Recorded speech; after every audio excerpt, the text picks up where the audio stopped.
maraming salamat po. Binibigyan niyo kami ng buhay araw-araw. Iniingatan niyo kami sa aming mga pisikal na katawan. At higit sa lahat, tinatamasa namin ang biyaya ng salita ng Diyos araw-araw. At may kalayaan kami upang makinig at magbasa at mag-aral ng salita. Nagpapasalamat po kami, Panginoon, sa lahat ng inyong pagbibigay sa amin ng ganitong opportunity. Maging ibinilang niyo po kami sa iglesia na inyong pinabanal at tinubos ng inyong banal na dugo. Narito po kami ngayon, nagtitipon at nagsasama-sama. Ibigay niyo po ang inyong salita sa amin upang kami ay matuto, lumago sa kaalaman, tumatagal aming pananampalataya. Dinadalangin din po namin sa inyo ang aming mga brothers and sisters na nagkakasakit, nahuhulog sa pagkakasala, nangihina ang pananampalataya. Mahabag po kayo sa kanila, bigyan niyo po sila ng kagalingan o Diyos. Idinadalangin din po namin sa inyo ang laging nakikinig ng sermon na ito sa subscribers sa YouTube. Tulungan niyo po na ang mga mensahe ito ay tumulong sa kanila upang lumago ang kanilang buhay espiritu. Maging sa mga misyonary na ginagamit po ninyo upang ipahayag ang mabuting balita dito po sa Pilipinas at sa mga Pilipino pastor. Dinadalangin namin sila na proteksyonan niyo po ang kanilang mga pisikal na katawan upang walang maging hadlang sa pangangaral po ng Ebanghelyo, maging kay Pastor Johan B.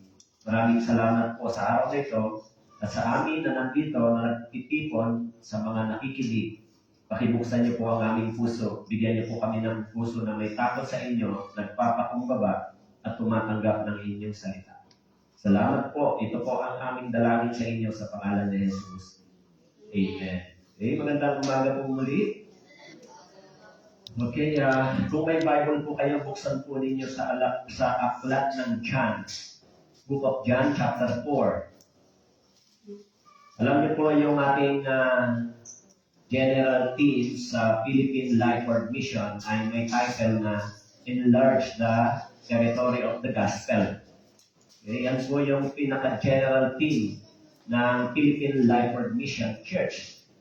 Dito naman sa ating church, ang ating tema for the 3 months ay Be Fruitful and Multiply.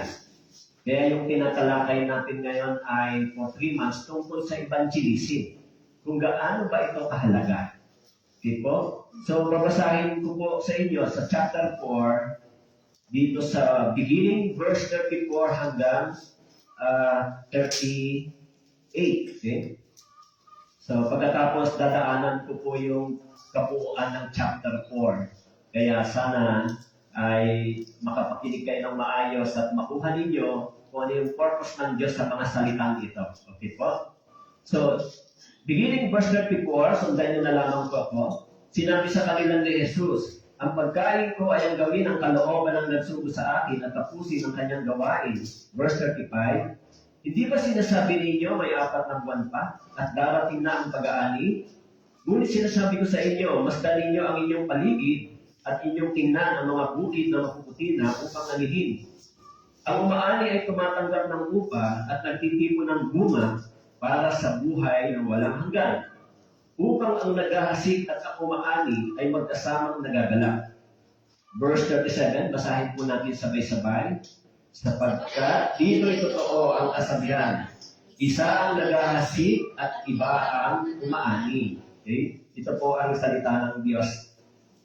Bagamat ito po ang ginagamit kong talata, pero dadaanan natin yung chapter 4 bago dumating dito. So, mapapansin po natin dito sa chapter 4 ay may dalawang bahagi ito. Okay? Yung istorya tungkol sa babaeng Samaritana mula verse 1 hanggang 42 at pagdating sa verse 43, yung pagpapagaling naman ni Jesus doon sa anak ng isang pinuno. Pero tatalakayin po natin yung tungkol sa history ng babaeng Samaritana. Okay po? Kaya dito po sa chapter 4, verse 1 hanggang 3, o hanggang 4, nang ang ating Panginoon ay naglalakbay Sabi po rito, nang malaman ni Jesus o nabalitaan ng mga Pariseo na siya ay gumagawa at nagbabautismo ng mas maraming alagad kaysa kayuan, kahit hindi nagbautismo si Jesus, kundi ang kanyang mga alagad, umalis siya sa Judea at muling bumalik sa Galilea. Subalit kailangan dumaan siya sa Samaria. Alam niyo po, yung history ng mga Hudyo, no, dito po sa southern part at northern part, no? Alam natin sa history ng Old Testament, nagkaroon ito ng paghati o pagkahati, division. Sa Lumang Tipan, yung 10 tribo ay nagkasama at yung 2 tribo ay naiwan, nagkahiwalay, no? Sa panahon pagkatapos mamatay si Solomon. Kaya yung Judea, yung Judah, at saka yung Benjamin ay nagsama. At itong 10 tribes ay tinatawag na northern part. Yan po yung Samaria. Okay? Kaya mayroon pong division dito sa 2 bansa dahil yung Samaria ay tinatawag na half Gentiles and half Jewish people. And then yung Hudyo, sa mga Hudyo, dito po sa Judea, dito nagsimula ang lahi ng ating Panginoon. Kaya nang dumating ang ating Panginoon dito sa mundong ito, ay, ang sabi po dito sa verse 3, umalis siya sa Judea at muling bumalik sa Galilea, subalit kailangang dumaan siya sa Samaria. Kaya yung title po ng topic natin sa araw na ito ay The Urgency of Reaching the Lost. The urgency. Last Sunday, tinalakay natin yung tungkol sa kahabagan ng Diyos sa Matthew chapter 9. No? Tungkol din yon sa habag ni Jesus sa mga lost people. Dito rin, mapapansin natin sa verse 35 hanggang 37, itinuturo ni Jesus kung ano na yung kalagayan ng mga tao sa mundong ito. Okay? Una, sabi po dito, nang ang ating Panginoon na ay dumaan sa Samaria, meron siyang nakatagpo na isang babae. Okay? Doon po sa chapter 4, verse 9, binanggit po, sinabi sa kanya ng babae Samaritana, paano nangyari na ikaw na isang Hudyo ay humihingi ng mainom sa akin ng isang babae Samaritana sapagkat hindi nakikisama ang mga Hudyo sa mga Samaritano.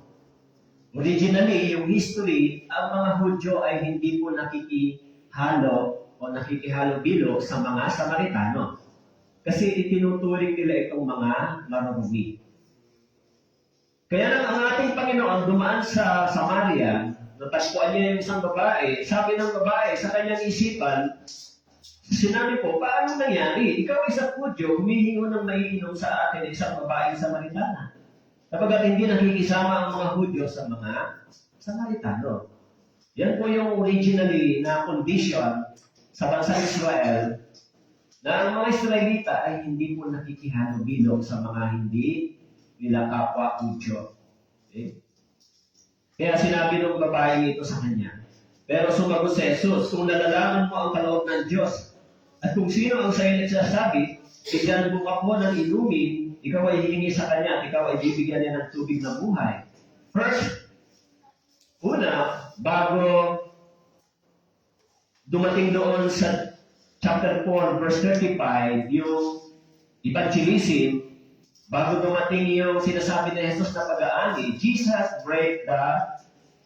breaking the barrier. Alam niyo po yung barrier ng kanilang kultura, hindi pwedeng makipag-usap ang mga hindi Hudyo sa hindi nilang kapwa Hudyo. So this is the barrier para ang gospel ay hindi maipangaral sa mga taga-Samaria. Kaya nang dumating si Jesus, sinabi sa kanya ng babaeng ito, paano nangyari yon? Ikaw na isang Hudyo, nakikipag-usap sa isang Samaritana. Ibig sabihin, when Jesus came to this world, siya yung nag-alis, nagsimulang magpakita na ang mga taong ito ay nangangailangan din ng Ebanghelyo. Kaya sumagot si Jesus, kung nalalaman mo ang kaloob ng na ibibigay ko sa iyo. Okay? Actually, pagdating po doon sa verse 11, sinabi sa kanya ng babae, Ginoo, wala kang pansalot ng tubig, malalim ang galon. Saan ka ngayon kukuha ng tubig ng buhay? Higit ka bang dakila ay sa aming amang si ako, na sa amin nagbigay ng galon? Dito yung minim siya pati ang kanyang mga anak ng kanyang mga hayop. Sumagot si Jesus sa kanya, ang bawat umiinom ng tubig na ito ay muling mauuhaw. Okay? Yan sa verse 14, sinabi po doon, subalit ang sino mang umiinom ng tubig na aking ibibigay ay hindi na mauuhaw magpakailanman. Ang tubig na aking ibibigay sa kanya ay magiging isang buwan ng tubig tungo sa buhay na walang hanggan. Actually, yung conversation na ito ay isang talinhaga para sa Samaritana. Anong ibig sabihin ng tubig na nagbibigay ng buhay? Sinabi sa kanya ni Jesus, kung iinom ka ng tubig na ito, kailanman, hindi ka na mauuhaw. Yan ang sinabi ni Jesus. Yung tubig na iniigib mo ay hindi nagbibigay sa iyo ng satisfaction. Pero yung tubig na ibibigay ko sa iyo ay kailanman hindi ka na mauuhaw. Anong ibig sabihin ni Jesus? Yung tubig dito ay yung life o yung words of God na nagbibigay ng satisfaction sa emptiness ng tao. Yung mga tao, kung sila ay nabubuhay lang para sa laman, para sa katawan nila, wala silang satisfaction sa mga bagay na ito hanggat hindi na-fulfill, hanggat hindi napupunuan yung pangangailangan nila spiritual. Kaya sabi ni Jesus Christ sa kanya, subalit ang sino mang umiinom ng tubig na aking ibibigay ay hindi na mauuhaw magpakailanman. Kaya kung makikilala niya ang Panginoon, yung kanyang pagnanais para sa sanglibutan ito ay magsisimula huminto. Pag nakilala niya ang Panginoon. Pag nakilala niya ang Panginoon, magkakaroon siya, magsisimulang magkaroon siya ng fulfillment, magsisimulang magkaroon siya ng satisfaction sa kanyang buhay sa pamamagitan ng spiritual na pagkain na ibinibigay ni Jesus. Kaya yung mga taong naliligtas, yung kanilang spiritual na kalagayan ay nagkakaroon ng satisfaction. Subalit yung mga taong hindi ligtas, wala silang satisfaction sa mundo ito. Kaya yung kanilang katawan, naghahanap ng walang tigil sa lahat ng bagay sa sanlibutan ito. Kaya sabi ni Jesus, kung alam mo lang yung tubig na ibibigay ko sa iyo. Pero sabi ni Jesus dito, ang sinabi ng babae sa kanya, Ginoo, bigyan mo ko ng tubig na ito upang ako hindi na makuha o pumalito upang umigib. Pero verse 16, sinabi ni Jesus Christ, sa verse 16, sinabi sa kanya ng babae, sinabi sa kanya ni Jesus, umalis ka na, tawagin mo ang iyong asawa at bumalik ka dito. Ang babae sumagot sa kanya, wala akong asawa. Sinabi sa kanya ni Jesus, tama ang sabi mo, wala akong asawa. Sapagkat nagkaroon ka ng 5 asawa at ang kinakasama mo ngayon ay hindi mo asawa, totoo ang sinasabi mo ito. So, nung sinabi ni Jesus Christ, ang ibinibigay ko sa iyo ay yung tubig na kailanman hindi ka na mauuhaw. This is a salvation. Pero, bago dumating yung salvation, Jesus dealt the hidden sin of this woman. Sinabi ni Jesus sa kanya, umalis ka na, tawagin mo yung asawa, bumalik ka rito. Ang sabi ng babae, wala akong asawa. Pero sabi ni Jesus sa verse 18, sapagkat nagkaroon ka ng 5 asawa. So, this woman violated several times the law of marriage. Sinabi niya, sapagkat nagkaroon ka ng 5 asawa at ang kinakasama mo ngayon ay hindi mo asawa. Actually, yung mga ganitong conversation, una, Jesus need to deal the barrier para ipangaral yung Ebanghelyo. Yung barrier. Una yung culture barrier, sinabi ni Jesus, sinabi ng babae, hindi naman nakikihalubilo ang mga Samaritana sa mga Hudyo. Pero sunod sinabi ni Jesus sa kanya, tama. Sabi ni Jesus dito sa verse 16 hanggang 18, the second part of Jesus deal with this woman is her sins. Hidden sin. Hindi alam ng babae, no? Bakit nalaman ni Jesus Christ na meron siyang 5 times na committing the sin, violating the marriage. Ang sabi dito, sapagkat nagkaroon ka ng 5 asawa at ang kinakasama mo ngayon ay hindi mo asawa. Alam niyo po, sa totoo lang, this is a big problem inside the church, the hidden sin. Pagdating sa tinatawag na immorality. Itong babaeng ito, hindi niya alam yung kanyang kasalanan hanggat hindi niya nakatagpo si Jesus Christ. Actually, hindi naman niya kilala si Jesus Christ, pero kilala siya ni Jesus. Bakit po? Dito, yung pagiging Diyos ni Jesus Christ, yung deity, na Jesus Christ is all-knowing, alam niya kung sino yung tao ito, alam niya kung anong kalagayan ito spiritually. Kaya sinabi ni Jesus, ito yung kasalanan mong nagawa. You violating several times the law of marriage.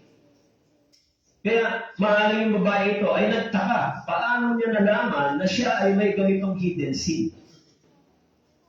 Actually, maging sa church, kung merong ganito, i-reveal ng Diyos. Why? Because God wants to protect the holiness and righteousness of the church.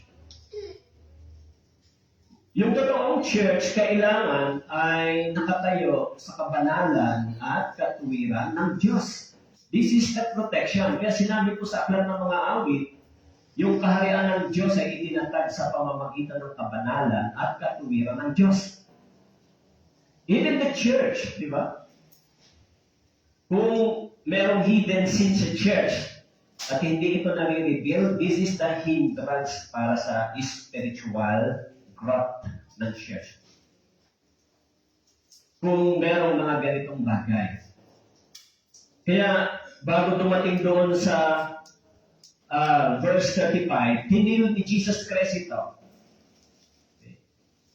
Maging sa church, merong mga brothers and sisters na naka-experience ng ganito. Pero, kung ganito ang kalagayan ng isang tao sa harapan ng Diyos, anong puso ang meron dapat siya sa harapan ng Diyos?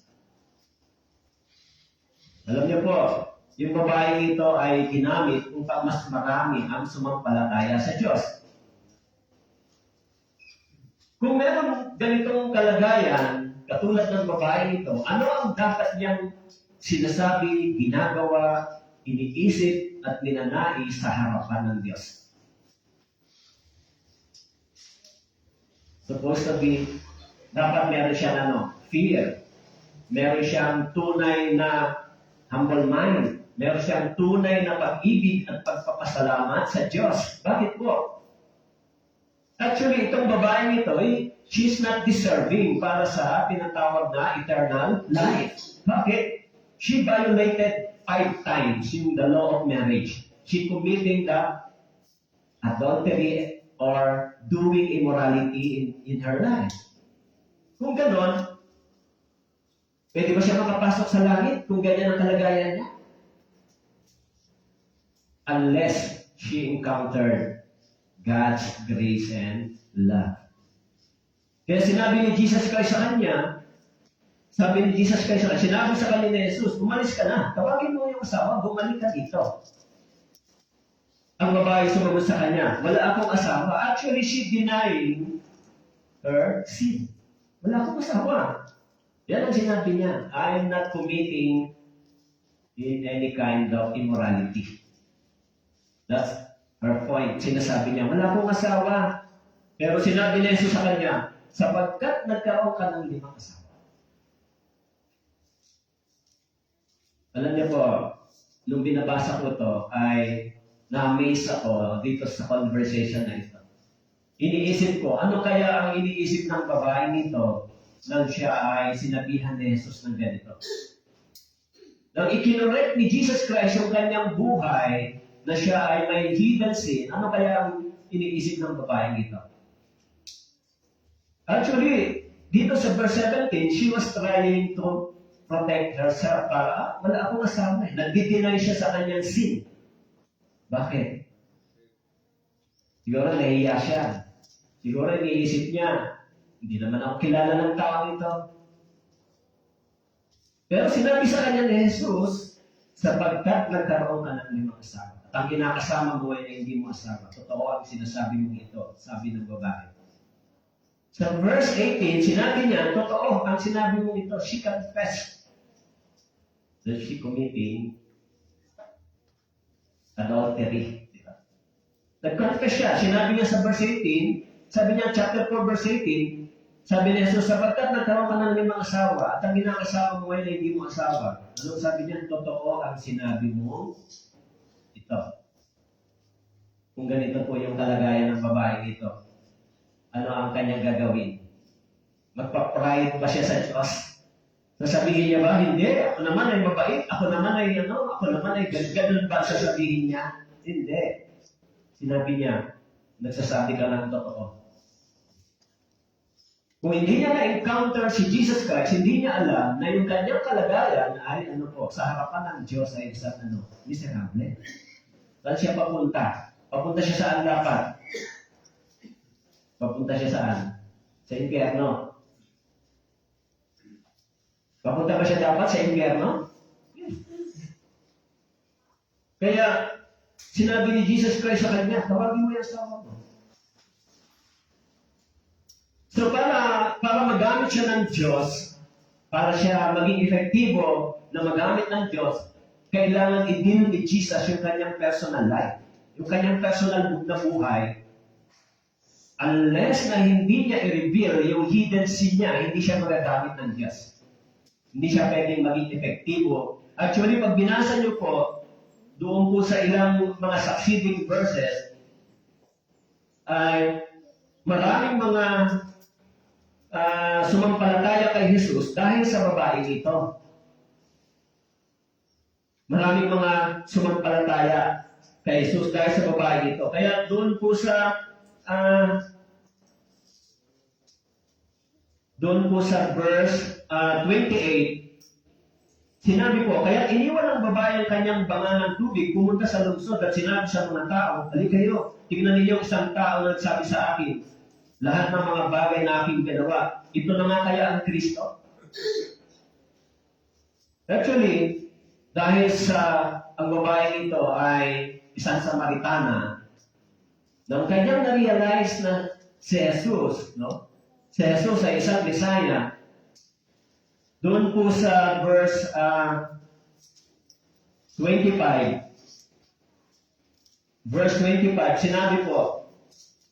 sinabi ng babae sa kanya, nalalaman ko na darating ang Mesiyas, ang tinatawag na Kristo. Pagdating niya, ay pahayag niya sa amin ang lahat ng mga bagay.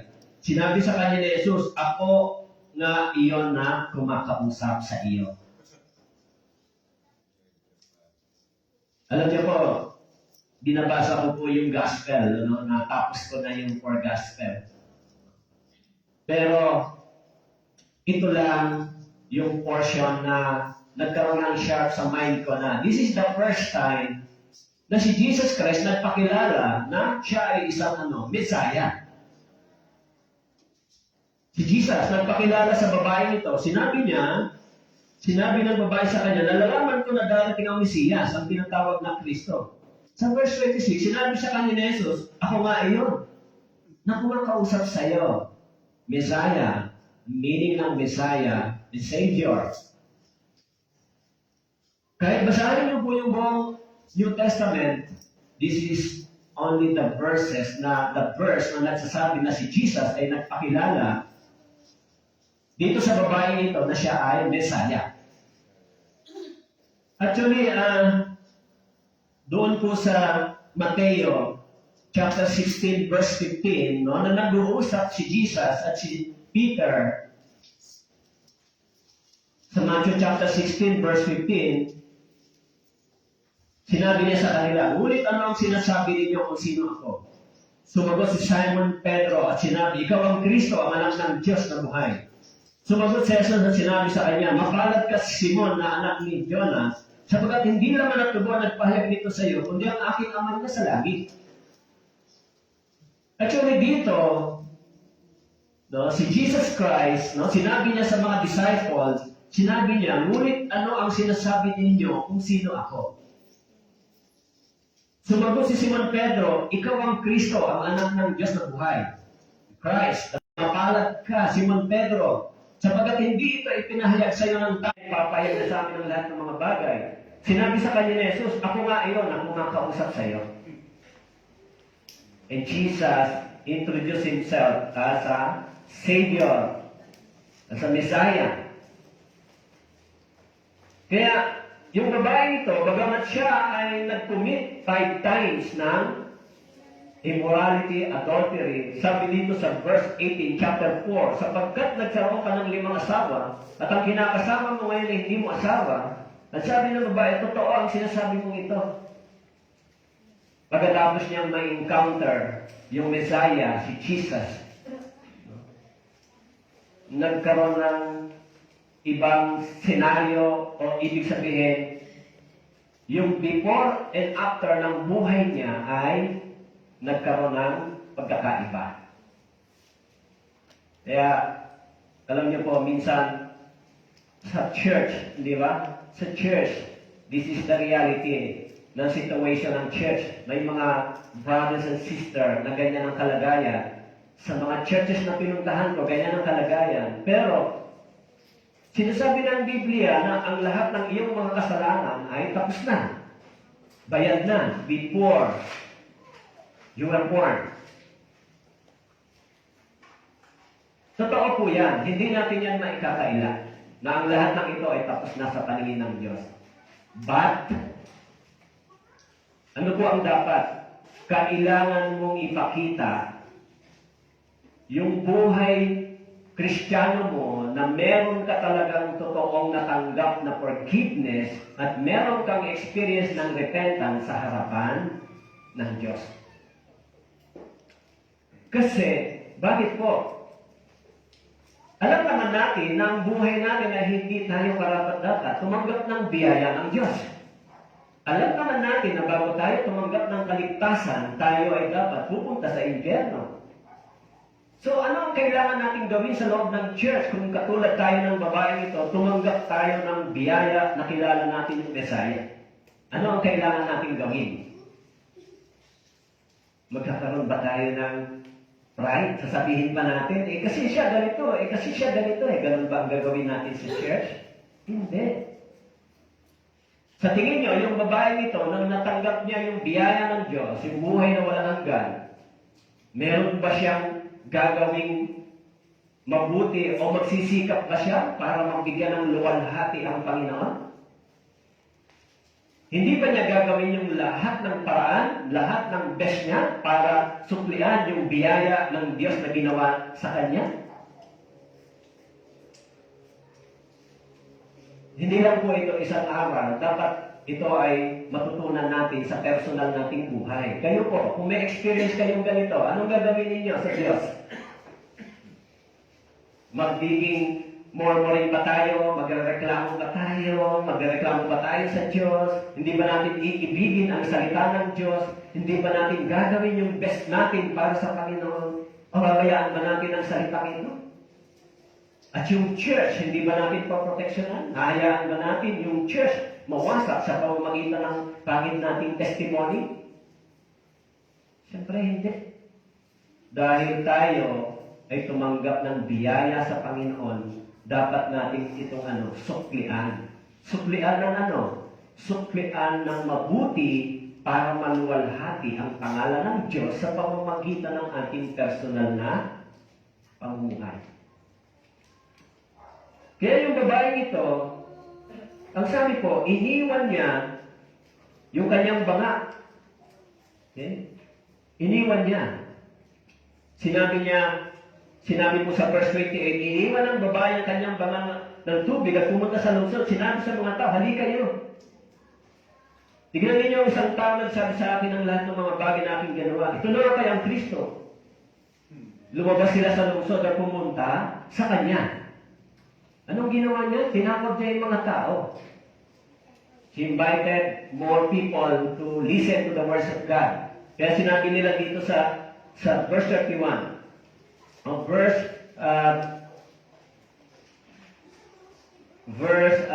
41, sabi po doon, 40 and 41, kaya nang dumating sa kanya ang mga Samaritano, nakiusap sila sa kanya na manatili sa kanila. Siya'y nanatili roon 2 araw. In verse 41, ano po ang nangyari? Ano po ang nangyari? Basahin po natin, verse 41, sabay-sabay. At marami pang sumampalataya sa kanya dahil sa kanyang salita. So dahil sa babaeng ito, marami ang sumampalataya kay Jesus. Pero kung titignan natin yung kanyang buhay, bago niya matagpuan si Jesus, bago niya maunawaan kung sino si Jesus, yung kanyang buhay ay miserable. Di ba? 5 times, sinabi doon ni Jesus Christ, nagkaroon siya ng 5 times na committing doon sa violation about marriage. 5 times, sabi sa verse 18, 5 asawa. Bali, 4 lang. Yung isa, 5 asawa. Bali, 6. Meron isa siyang kinakasama. Kaya sabi ni Jesus Christ sa kanya, nagkaroon ka ng 5 asawa at ang kinakasama mo ngayon, hindi mo asawa, bali 6. Kung tutuusin, yung buhay ng babaeng ito ay walang pag-asa. Siguro sa paningin ng mga tao, napakasama ng babae niya. Di ba? Prostitute. Walang pag-asa makapasok sa langit siya. Kaya kung yung babaeng ito ay tunay na nakatanggap ng biyaya sa harapan ng Diyos, ano po ang kanyang iisipin? Magiging mapagmalaki ba siya sa Diyos? Halimbawa sa church, kung naka-experience yung mga brothers and sisters na ganito, ano ang gagawin niyo sa church? Hindi ba yung puso natin ay mahuhulog sa harapan ng Diyos? Hindi ba yung iisipin natin, salamat sa Diyos dahil bagamat hindi ako naging mabuti nung una at karapat-dapat, pero tumanggap ako ng biyaya, naunawaan ko na yung kaligtasan ko, ipinatawad ng Diyos yung lahat ng aking mga pagkukasala laban sa Kanya, dapat yung puso natin lumabas yung tunay na repentance sa pamamagitan ng ating sinasabi at ginagawa. Ngayon, kung yung buhay natin tumanggap ng ganitong bagay, ano ang gagawin nyo? Dito sa church, sa Kailaway Church. Gusto nyo ba maging instrumento kayo para walang makapasok sa langit dahil sa yung pamumuhay natin ay hindi nagiging kalugod-lugod sa paningin ng Diyos? Magmamalaki ba tayo sa Panginoon? Kapag sinasaway tayo, magmamalaki ba tayo? Kung mali yung lakad ng ating pamumuhay, makangatwiran ba tayo sa Diyos? Sasabihan niyo ba yung pastor na, bakit ka nakikialam sa buhay namin? Alam niyo po, yung dapat na proteksyonan natin, yung church. Minsan, may mga nagsasabi, akala ko ba born again yan? Yung mga matitinong born again, nadadamay dahil sa mga born again na hindi matino. Nadadamay sila. So tayo dapat maging maingat habang nabubuhay tayo sa mundong ito. Sa tingin niyo yung babaeng ito, pagkatapos niya matanggap yung biyaya ng Diyos, sasayangin niya ba yung biyayang tinanggap niya? Sinabi ng Biblia, huwag niyong gawing walang kabuluhan ang biyayang tinanggap ninyo sa Panginoon. Hindi naman kayo pwedeng gamitin ng Diyos kung mismo kayo, mayroon kayong mga hidden sin. Meron tayong mga kasalanan na hindi natin isinusurrender, hindi natin pinagsisihan sa harapan ng Diyos. Hindi tayo magagamit ng Diyos. Yung buhay natin ay magiging powerless and useless. Alam niyo po, si Paul, doon po sa 1 Corinthians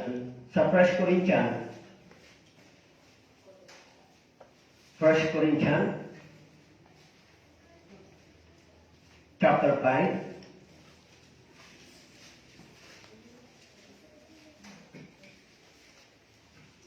First Corinthians chapter 5. Okay?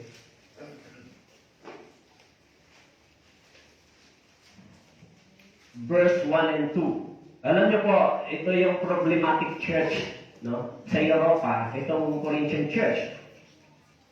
Yung sinabi sa kanila ni Paul, sa katunayan, nababalita na may pakikapit sa inyo, at ang ganyang pakikapit ay wala kahit sa mga pagano, sapagkat ang isang lalaki ay nakikipisan sa asawa ng kanyang ama, at kayo ay nagmamalaki pa. Hindi ba dapat kayong malumbay upang mali sa gitna ninyo ang gumagawa nito? Ano yung problema ng mga Kristiyano sa Korinto? Ang sabi po ni Paul, gumagawa na kayo ng ganitong bagay, no? Ng immoral na bagay sa church, pero ang sabi niya rito, kayo ay nagmamalaki pa. Yung kasalanan ito ay ipinagmamalaki niyo pa, sabi ni Paul. Pero sa paningin ng Diyos, ito ay isang karumal-dumal na gawain. Yung isang born again, pag gumagawa nito sa paningin ng Diyos ay isang karumal-dumal na gawain. Kaya sabi ni Paul sa kanya, gumawa na kayo ng ganitong bagay, at sa inyong puso, kayo ay nagmamalaki pa. Hindi ba dapat kayong malumbay? Hindi ba dapat tayong malungkot kung tayo ay nakagawa ng malaking kasalanan laban sa Diyos? Hindi ba dapat pagkatapos nito, gawin natin yung pinaka-best para sa Panginoon? Wala namang magsasabi sa atin na tayo ay karapat-dapat makapasok sa kaharian ng langit. Lahat tayo, bago tayo makatanggap ng biyaya ng Diyos, tayo ay mga miserable sa paningin ng Diyos. That's why after salvation, kailangan suklian ko ang biyaya ng Diyos.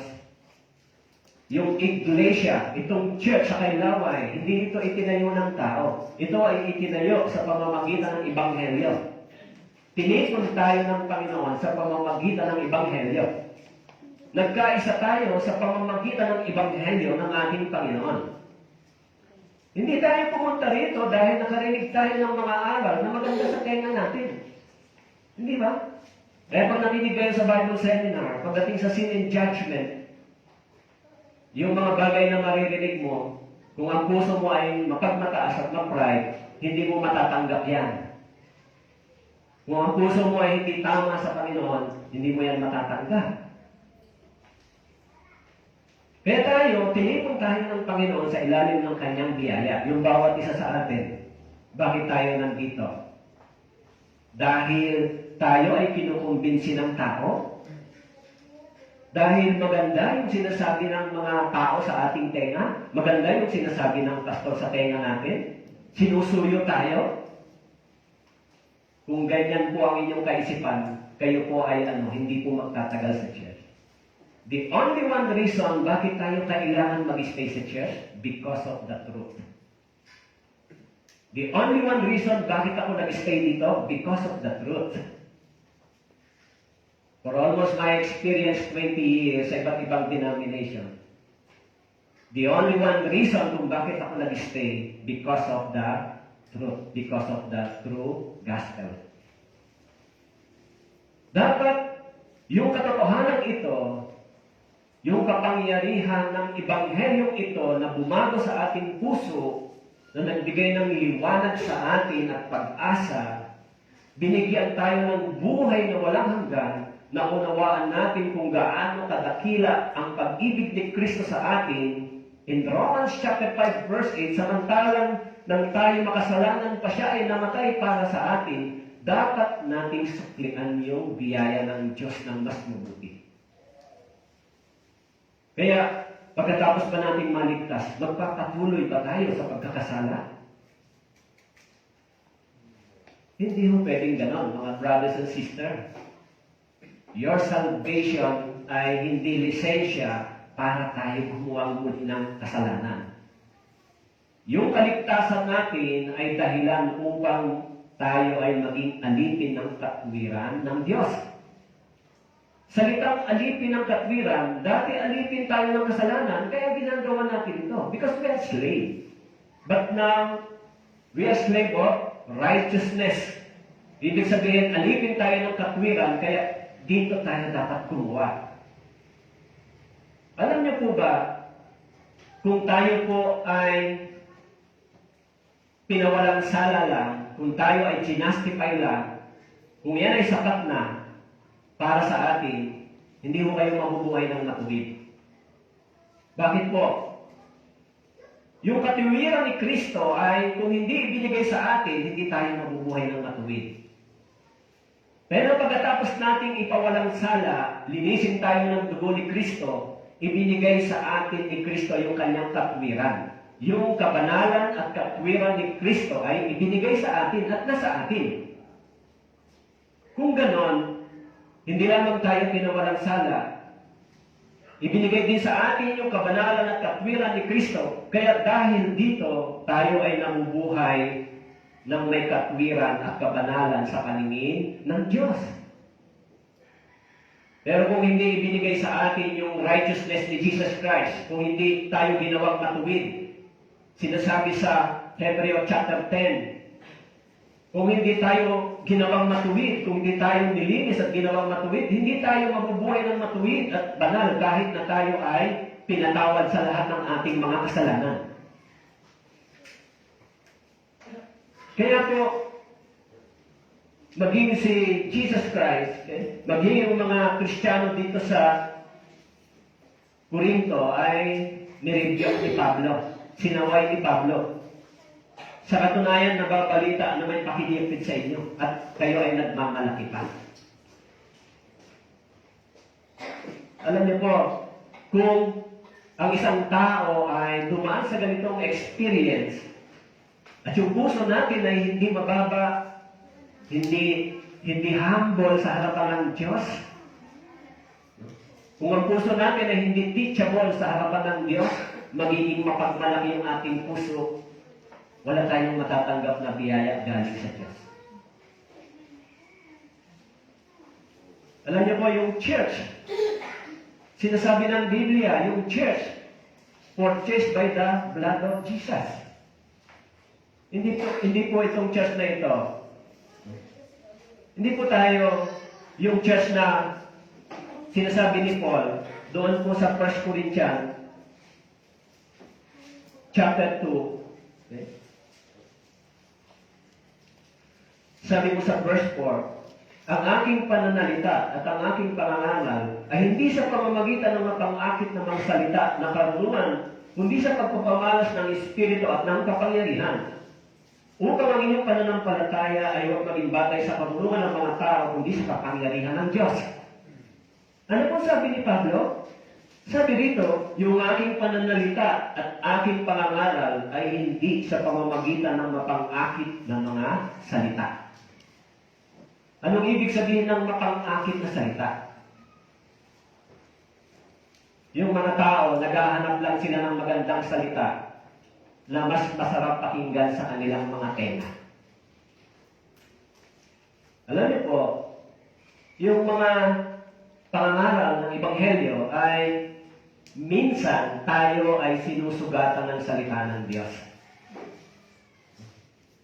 Hindi po pwedeng ang pakikinggan lang natin ay yung mas maganda na pandinig sa ating tenga. Paano po kung nakakarinig tayo ng pagsaway? Kung nakakarinig tayo ng correction in 2 Timothy chapter 3, verse 15, na ang Biblia ay nagagamit sa pagsaway, pagtuturo at pagsasanay.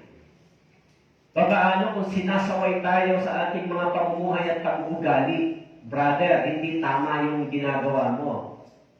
Ang church ay maaapektuhan sa iyong pamumuhay. Sasabihin nila sa iyo. Sino ang nilalait nila? Sino ang sinasabihan nila? Alam niyo ba, yung mga Israelita, sinaway sila ng Panginoon. Bakit po? Sinabi ng Panginoon sa kanila, dahil sa inyo, yung pangalan ko ay nilalait ng mga hintil. Dahil sa inyo. Ngayon din naman sa atin, bilang mga Kristiyano na ligtas, dahil din sa ating pamumuhay na matik at hindi tama sa harapan ng Diyos, yung pananampalataya ito at yung pangalan ng Diyos at yung church, maaaring lalaitin din ng mga hintil. Kaya po, dapat tayo bilang mga totoong naligtas, maging maingat po tayo. Once na tayo ay hindi maingat, lalo na kung tayo ay hindi namubuhay sa katwiran at kabanalan ng Diyos, alam niyo po, Hindi ba po proteksyonan ng Diyos yung kabanalan niya at katwiran niya na nasa atin? Hindi ba po proteksyonan ng Diyos yung kanyang kabanalan? Kaya nga, sinabi ng Panginoon, sinabi doon sa chapter 5, verse 5, ano yung pagsaway ni Pablo sa mga Kristiyano? Sinabi ni Pablo, kung ganyan ang gagawin mo, ibigay ang ganyang tao kay Satanas sa ikawawasak ng laman upang ang kanyang espiritu ay maligtas sa araw ng Panginoon. 1 Corinthians chapter 5, verse 5, sabi ni Pablo, kung ganyan ang gagawin mo, ikaw na isang nagsasabing Kristiyano, born again, nakatanggap ng biyaya ng Diyos, at ipagmamalaki mo pa yung kasalanan sa harapan ng Diyos. Ano po ang sabi dito? Ibigay ang ganyang tao kay Satanas sa ikawawasak ng laman upang ang kanyang espiritu ay maligtas sa araw ng Panginoon. Alam niyo ba, pag yung katawan natin ay, kapag itong katawan ito ay ginamit natin sa kasalanan, ito ay gagamitin ni Satanas para unti-unting mawasak. Yung buhay Kristiyano ninyo ay hindi magiging masaya. Yung buhay Kristiyano ninyo ay punong-puno ng kahirapan, pagdurusa, hindi dahil sa sumusunod tayo sa kalooban ng Diyos, dahil sa ano? Dahil sa pagsuway sa salita ng Diyos. That is the Bible. Bakit po? Ano po yung sinabi dito sa 1 Corinthians chapter 3, verse 16 and 17? Ang sabi po, hindi ba ninyo nalalaman na kayo ay templo ng Diyos at ang Espiritu ng Diyos ay naninirahan sa inyo? Kung sino man ay magtangkang gumiba sa templo ng Diyos, ang tao ito ay gigibain ng Diyos, sapagat ang templo ng Diyos ay banal at ang templo ito ay kayo. In 1 Corinthians chapter 3, sabi ni Pablo, hindi ba ninyo alam, pagkatapos niyong maligtas, kayo ay naging templo ng banal na Espiritu? At ang Espiritu ito ay naninirahan sa inyo. Ngayon, kung ang naninirahan sa inyo, ang Espiritu ng Diyos nasa atin, at ang katawang ito ay babalik natin sa kasalanan at gagamitin natin. Ang sabi po, kung ang sino man ay magtangkang gumiba sa templo ng Diyos, ang tao ito ay gigibain ng Diyos. Anong ibig sabihin? Kung ang katawang ito ay gagamitin natin muli sa kasalanan, na ito ay naging templo ng Diyos, wawasakin ito ng Diyos, gigibain ito ng Diyos. Bakit po? Sapagat ang templong ito ay banal. Ngayon, kung gagamitin mo sa kasalanan, yan ay gigibain ng Diyos. Bakit po? Sapagat ginigiba mo yung templo ng Diyos sa pamamagitan ng ano? Kasalanan. Yan po yung gagawin ng Diyos. Tayo ay naging templo ng banal na Espiritu. Kaya, tayo ay nilinis at pinabanal ng Diyos. Kaya dito, sa Kailaway, sino ang instrumento ng Diyos dito para may mga maligtas? Kayo.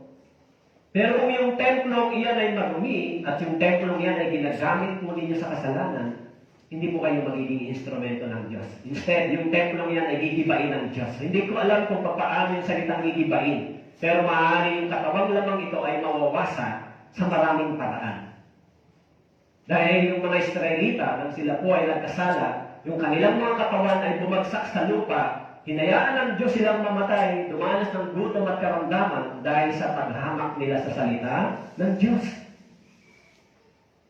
Ngayon, kung tayo ipagwawalang bahala po din natin yan, yung templong ito na ibinigay ng Diyos sa atin, itong katawang ito na nilinis niya, kung ito ay ibabalik natin sa kasalanan, gigibain po yan ng Panginoon. At ibig sabihin ng gigibain? Maaaring yung katawang yan ay mawaksak. Maraming paraan. Yung buhay Kristiyano nyo ay hindi kayo magiging masaya. Marami kayong kahirapan at pagsubok. Yan ang daraan kayo. Bakit po? Dahil yung salita ng Diyos ay hinahamak ng tao at hinahayaan. Hindi kinikilala. Wala kayong takot sa Diyos. So yung salitang ito ay magdadala sa atin ng ano? Mabuti kung ligtas po kayo. May pagdisiplina. Pero yung disiplina, sinabi rito, ibigay yung ganyang tao, yung katawan kay Satanas, upang ang kanyang espiritu ay maligtas. Minsan iniisip ko, nakakatakot yung ganitong bagay. Akala ko ang buhay Kristiyano ay may kapayapaan, may kagalakan sa puso, sa kabila ng kahirapan. Pero dahil yung buhay Kristiyano ko ay hindi tama sa paningin ng Diyos, Kaya sabi diyan, daraan ka saan? Sa kahirapan. Hindi dahil sa pagsunod sa kalooban ng Diyos. Alam nyo, yung mga Kristiyano na nagtitiis, nagsasakripisyo, nagagalak sila habang sila ay dumadaan dito. Sinabi sa aklat ng Santiago, chapter 1, verse 12. They were blessed because of the persecution and suffering. Dahil sumusunod sila sa kalooban ng Diyos. Pero yung mga nagsasabing born again na hindi lumalakad sa salita ng Diyos, yung kanilang kahirapan at pagdurusa ay dahil sa katigasan ng kanilang ulo at puso. Wala po tayong magagawa. Hindi tayo pwedeng mga tubiran. Kailangan meron tayong takot sa Diyos. Meron tayong God-fearing, yung Panginoon ito ay hindi ayon at hindi maganda sa iyong paningin. Dapat yung kasalanan ay kasuklangan natin. Dalawang bagay lang yung sinasabi ng Biblia. Either na ikaw ay magmahal o masuklam. Pag ikaw ay nasuklam sa kasalanan, mamahalin mo yung Biblia, yung katuwiran ng kabanalan ng Diyos. Pag hindi mo minahal yung Biblia, hindi mo minahal yung salita ng Diyos, yung kabanalan at katwiran, mamahalin mo yung kasalanan at dyan ka mabubuhay. Dalawang bagay lang po yan. Pag kinasuklaman niyo yung kasalanan, iiwan niyo po yan. Iiwan natin yan. Di ba? Katulad ng babaeng ito. Nang na-realize niya na si Jesus ay Messiah, anong sabi niya? Sinabi sa kanya ni Jesus, tama. Ikaw ay nagkaroon ng 5 asawa at may kinakasama ka pang iba. Anong sinabi niya? Totoo ang sinabi mong ito. That is the confession. That is her repentance. Yes, I realize I am the sinner sa iyong harapan. Kung ganito yung puso natin sa church, gagamitin kayo ng Diyos kung kayo ay ganito kababa ang puso natin sa harapan ng Diyos. Pero kung tayo ay ma-pride, mapagmataas, ayaw nating sinasaway, nasasabihan sa church, pag mali, ayaw nating magpakorek, hindi po kayo gagamitin ng Diyos, gagamitin kayo ng Diablo. Bakit po? Yung Diablo ay author ng pride. Pagmamataas. Kaya sinabihan siya ni Jesus Christ, Diablo ang inyong ama, kasi yun ang gusto niyong gawin. Kaya alam niyo ba, maging si Pedro ay nang sinubok si Peter. Sinubok ba siya ni Satanas? Sinabi ni Jesus Christ sa kanya, Pedro, hiningi ni Satanas na ikaw ay subukin. Nabasa niyo ba sa Mateo? Pero sinabi ni Jesus Christ sa kanya, bagamat ikaw ay hiningi ni Satanas na subukin, subalit ipinapanalangin siya ng Panginoong Hesus na hindi siya mahulog. Yan ang sinabi ni Jesus sa kanya. Kaya si Judas doon po sa Lucas chapter 22,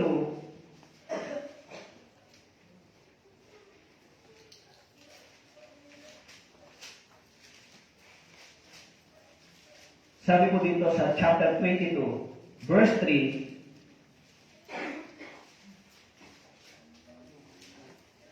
nasabi po, pumasok si Satanas kay Judas na tinatawag na Iscariote na isa sa 12. Ano po ang sabi dito? Pumasok si Satanas kay Judas. Actually, ano yung pagkakaiba nila ni Peter? Si Peter, bagamat ipinagkaila niya si Jesus Christ, pero sinabi ni Jesus, ipinalangin ko sa Ama na ikaw ay hindi tuluyang mahulog. Pag ikaw ay nakabalik na, palakasin mo ang mga kapatid sa Panginoon. Pero itong si Judas, ang sabi, pumasok si Satanas kay Judas, anong ginawa niya? Ipinagpili niya sa 30 pirasong pilak ang Panginoon. Nagsisi ba siya? Wala siyang natanggap na biyaya galing kay Jesus. Bakit po? Sapagat hindi niya kinikilala Panginoon si Jesus bagamat siya kasama. Hindi siya naniwala sa salita ng Diyos. Kaya anong ginawa ni Judas? Nagpakamatay ba siya? Yes, pinipili niya yung buhay niya. Bakit po? Dahil si Judas, dahil si Satanas ay stealer o magnanakaw ng buhay. Kaya yung buhay ni Judas ay bumagsak sa kamay ni Satanas dahil ito ay pumasok sa kanya. Kaya yan ay isang kahindik-hindik at nakakatakot na bagay. Kung tayo ay hindi gagamitin ng Diyos, sino ang gagamit sa atin? Kung hindi kayo gagamitin ng Diyos, sino ang gagamit sa inyo? Yung buhay ninyo, kung hindi gagamitin ng Diyos, gagamitin niya ni Satanas, hindi ba? Dalawang bagay lang po yan sa church. Kaya nga ako maging kami bilang mga pastor. Ako ay nagpapasalamat sa Diyos sapagkat naging maliwanag ang mata ko kung sino ako. Kala ko noon, tama ako bilang pastor. Yun pala ang ipinangangaral mo ay pangangaral ng maling ebanghelyo. Nagdadala ka pala ng kaluluwa sa impyerno, hindi para sa langit. Kapag dinala mo yung false gospel, hindi ka nagdadala ng kaluluwa sa langit. Dinadala mo yung kaluluwa sa impyerno at dyan naniniwala sila sa iyo. Kaya tayo po bilang mga ligtas, mga brothers and sisters, maging maingat po kayo. Sa pamumuhay ninyo bilang mga Kristiyano, lalo dito po sa Kailaway. Hindi nyo ba alam na ang mga tao sa paligid na ito ay tinitignan tayo, ino-observe tayo? Ano ba yung mga born again na yan? Anong klase nila? Ipagwawalang bahala nyo ba yan sa inyong buhay? Kung hindi nyo po yan maiisip, kung hindi nyo po yan iingatan yung pangalan ng Diyos sa inyo, lalaitin nila yung pananampalataya niya. Kaya yung babaeng ito, sinabi ni Jesus sa kanya, ano lang yung pwedeng magbigay sa iyo ng satisfaction? Mag-feel ng emptiness mo. Sabi ni Jesus sa kanya, verse 14, chapter 4 ng John, subalit ang sino mang umiinom ng tubig na aking ibibigay ay hindi na mauuhaw magpakailanman. Ang tubig na aking ibibigay sa kanya ay magiging isang buwan ng buhay tungo sa buhay na walang hanggan. Once na na-receive natin yung tubig ng buhay, yung eternal life, once na malinaw sa atin yung eternity, yung buhay na walang hanggan, yung desire natin sa sanlibutan ito ay unti-unting namamatay. Bakit po? Walang totoong Kristiyano na naging masaya kung siya ay nabubuhay pa sa laman. Walang Kristiyanong totoo. Kung nabubuhay pa siya, saan? Sa laman. Nasasatisfy ba kayo sa mga material na bagay sa inyong katawan? Alam niyo po yung ating katawan, wala pong satisfaction yan. Kung meron yan, dapat isang kain lang, masaya na, hindi nakakain pang muli. Kaya kung pinupuno lang natin, pag sisikatan natin ay yung para sa ating katawan, hindi po kayo magkakaroon ng kapayapaan. Kung ang salita ng Diyos ay pinapaliwala ninyo dito sa church, kung pinagpapaliban po ninyo yung salita ng Diyos, inuuna nyo yung mas para sa inyong katawan, sa tingin nyo ba, hindi ba magbibigay ng disiplina o hindi ba magbibigay ng paalala ang Diyos sa inyo? Sabi niyo, si pastor pa nagbibigay. Pag hindi po kayo nakinig sa pangaral ng pastor, hindi po kayo nakinig sa pagsaway at paalala ng pastor, gusto niyo ang Diyos ang sumuway sa inyo? Ha? Gusto niyo yung Diyos ang magbigay sa inyo ng pagsaway? Alam niyo po, yung mga Israelita, nang sinaway sila ng Panginoon, anong nangyari sa kanila? Gusto po natin, tinalakay ko po sa inyo yung nakaraan, ng mga nakaraang sermon ay obedience before blessing. Tama po? Natatandaan niyo pa? Hindi lang naman, puro pagtutuwid, puro pagdurusa, ang sinasabi ng Biblia. Meron din pagpapala. Pero nasaan? Nasa ating obedience o pagsunod.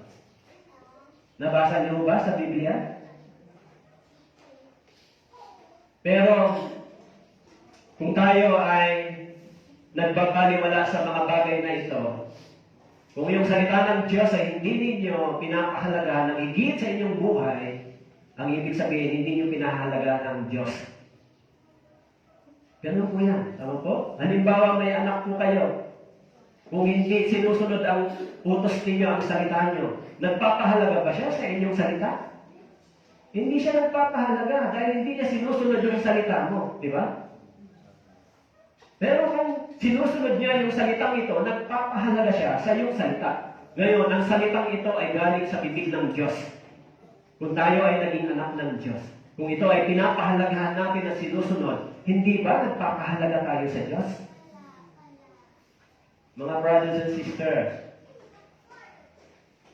sa ating buhay Kristiyano, kailangan nating intindihin, laliman yung pag-unawa sa salita ng Diyos. Ano po kayo napunta dito? Napunta lang po kayo dito dahil merong maganda kayong naririnig? Dahil sa merong nagpo-convince sa inyo? Mas powerful ba yung salita ng tao kay salita ng Diyos? Mas powerful yung salita ng Diyos na nag-convince sa atin kaysa yung sinasabi ng tao. Actually, mas maraming mga false pastor and false teacher. Pag pinakinggan mo yung sinasabi nila, napakaganda talaga sa tenga. Hindi mo maririnig yung impyerno, yung hatol, yung repentance, hindi mo maririnig sa bibig mo. Anong maririnig mo lang? Blessings, blessings, pagpapala. Hindi mo maririnig yung judgment, yung sin. Hindi mo maririnig na ikaw ay pupunta sa impyerno. Ano lang maririnig mo? Puro blessing, puro pagpapala. Kaya yung tenga ng mga nakikinig, gandang-ganda sila sa naririnig nila. Wow, blessing. Kaya sila, sunod na sunod. Kasi may blessings, kasi may blessings. Wow, ganun lang ang hinahanap ng tenga nila. Yan lang ang gusto nilang marinig. Pero pag narinig na nila yung pagtutuwid, pag narinig na nila yung pagsaway, mananatili ba sila sa church? Sabihin nila, ayoko na dyan, yung pastor dyan, di ko gusto yung sinasabi. Pero pag sinabi mong blessings, gusto nila marinig sa tenga. Bakit po mayroong pagsaway? Dahil may pulpito. Dahil may pangangaral ng Ebanghelyo. Bakit po? Ibinigay kasi ito sa atin ng Diyos. Nakasulat ba sa Biblia na tayo ay sinasaway? Pero kung tayo ay lumalakad sa salita ng Diyos, mga brothers and sisters, well done. Yung buhay Kristiyano ninyo ay makikita yung resulta. Kahanga-hanga yung buhay Kristiyano ninyo. Kasi ang sinabi ko doon sa Gawa chapter 2, Acts chapter 2,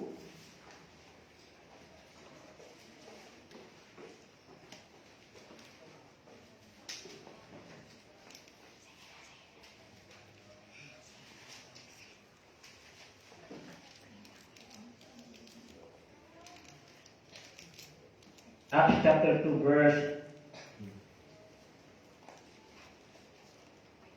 verse 47. Ang sabi ko rito, ano daw yung kalagayan ng mga brothers and sisters ng mga ligtas? Na nagpupuri sa Diyos. Nagtatamo ng lugod sa lahat ng tao. Idinalagdag sa kanila ng Panginoon araw-araw ang mga naliligtas. Ano daw po yung kalagayan ng mga ligtas? Nagtatamo ng lugod sa lahat ng mga tao. Nagtatamo ng lugod. Ano pong ibig sabihin ng nagtatamo ng lugod? Nagagalak sa kanila ang mga tao dahil sa kanilang pananampalataya sa Diyos. Nalulugod sa kanila yung mga tao nakatingin sa kanila dahil sa kanilang pananampalataya sa Diyos. Yan yung mga Kristiyano. Kaya sinabi dito, dahil naligtas sila, yan ang resulta ng kanilang kaligtasan. Kaya sa church, mahalaga po yan, di ba? Bakit tayo nandito? Kasi natanggap natin yung dakilang biyaya ng Diyos, yung kaligtasan. Yan po yung dahilan kung bakit tayo nandito. Kung bakit kayo narito, naligtas kayo sa isang ebanghelyo. Naligtas din kayo sa dugo ng Panginoon. Naligtas din ako sa dugo ng Panginoon. Kaya dapat akong manitili sa church kahit na anong mangyari. Bakit po? Hindi dahil sa magandang bagay, hindi dahil sa narinig ko hindi ko gusto, kundi dahil sa tinanggap ako ng Panginoon, bagamat hindi ako worthy o karapat-dapat. Kaya sinabi ng Biblia, ipagwawalang bahala, di ba, ang biyaya ng Diyos. Yes, church, mahalaga po yan, mga brothers and sisters. Kung tayo ay hindi nagiging ganito ka-sharp yung pagkaunawa natin sa Biblia, Baka akala natin lumalakad pa tayo sa kalooban ng Diyos. Saliksikin natin yung ating sarili. Hindi kalooban ng Diyos na tayo ay mabuhay pa sa kasalanan. Hindi kalooban ng Diyos na ang iglesia, ang church ay magkahati-hati. Hindi kalooban ng Diyos na ang mga mananampalataya ay mag-away-away. Hindi kalooban ng Diyos na ang iglesia, ang church ng brothers and sisters ay magsilipan ng mga mali. Hindi po yan ang kalooban ng Diyos. That is the works of Satan. Sabi kanino? Sa mind ng mga taong nagsasabing born again. Yan ba? Yan ba yung gagawin natin sa loob ng church? Magbabantayan tayo ng mali? Ganyan mo ba gagawin natin? Hindi po yan ang gawain ng mga Kristiyano. Yung pastor, babantayan niyo ba lagi? Ipanalangin niyo po yung pastor na makapagturo sa inyo ng maayos at tama. Yan ang ibantay ninyo sa Panginoon. Yung panalangin ninyo ay maging bantay sa tagapagturo ng salita ng Diyos. Kayo rin, dapat kayong ipanalangin kung meron kayong ginagawang bagay na hindi tama sa Panginoon, dapat di kayong sabayin. Hindi ba? Bakit po?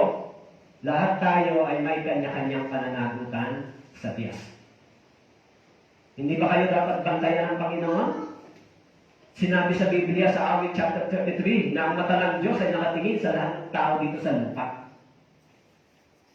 Yan po yung sinasabi. Pero, meron ba ang pagpapala sa salita ng Diyos? Meron po.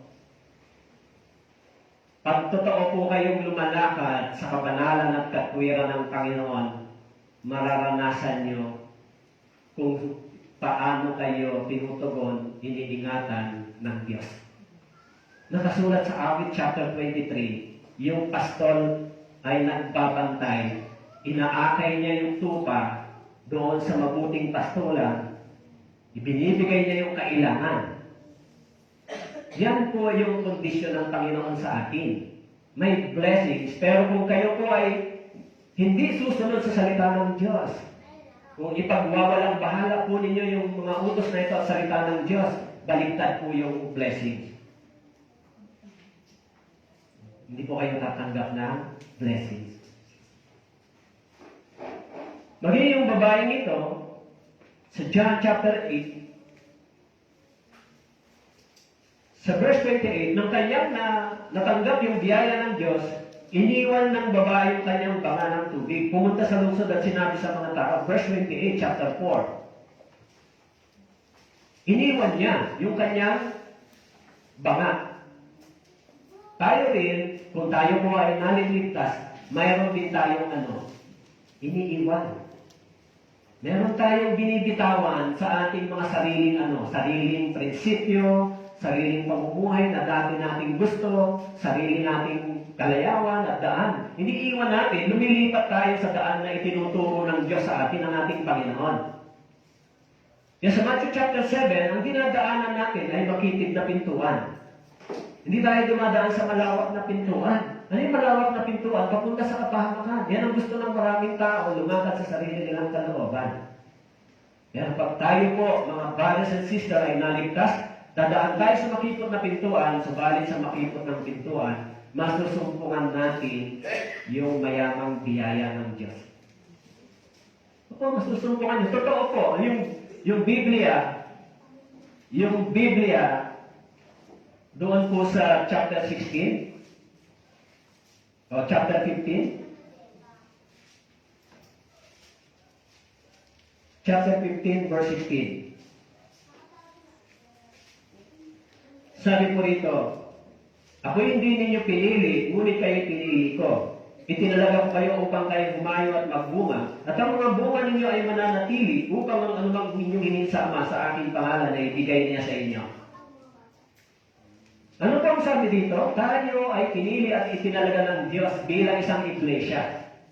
Bilang isang church, bahagi sa iglesia, sa church. Verse 16.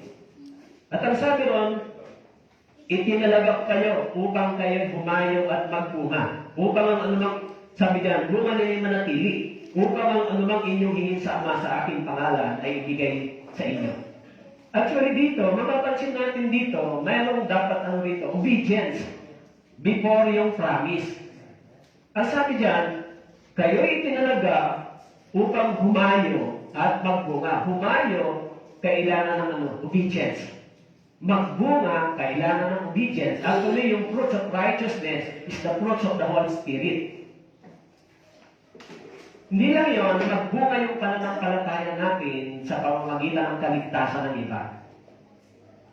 Ngayon, kung tayo ay may obedience dito, ang sabi, anumang inyong hingin sa Ama, sa aking pangalan na ibigay sa inyo. This is the promise. Tama po? Anumang hingin ninyo, ibibigay ko sa inyo. This is God's promise. Pero, meron pong meron pong pamantayan ng Diyos na dapat dito tayo lumasan.